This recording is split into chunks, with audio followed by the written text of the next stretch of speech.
Hello, Star fans. Hope everybody's having a good Friday. Boy, these seasons, they get into the playoffs, they end all of a sudden. With a team like Dallas, you always have hope. They're going to come back, get in the series, pull it out. But I'll have to say, like somebody commented, I'm watching that game in the first period. The effort's there, but I'm seeing a beat up hockey team just doing their best to get through it. You know, you find out usually at the exit interviews the players do, which will be over the next few days, how beat up some of these guys were. And I got it. Everybody's really hurt this time of year, but when you really look at man games out, the Stars were right up there, I think, in the top 10 in the league. Most of the teams that are up there are non playoff teams. So when you hear people like Jim Nill talk about you need some luck to win the Stanley Cup, luck really, it's not puck bounces. Those things tend to even out. It's injuries. Everybody gets them, but the luck part is how severe, who gets hurt, what period of time they're out.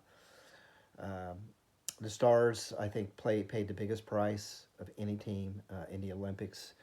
You might The only other team that might argue would be the Los Angeles Kings that lost their best scorer, Kevin Fiala. And if he hadn't got hurt in the Olympics, the Kings might have won one game against Colorado, maybe one of those overtime games. But yeah, he wasn't taking them any further. Uh, you know, I remember about a year ago at this time, right after that exhilarating Game 7 win against the Avalanche. Wow, it just took out a monster team. And then I immediately had a sobering thought. I said, all these guys are going to be back next year, the Avalanche. They're all under contract. And man, they're going to be rested. They're going to have a long off season, and they're going to be motivated.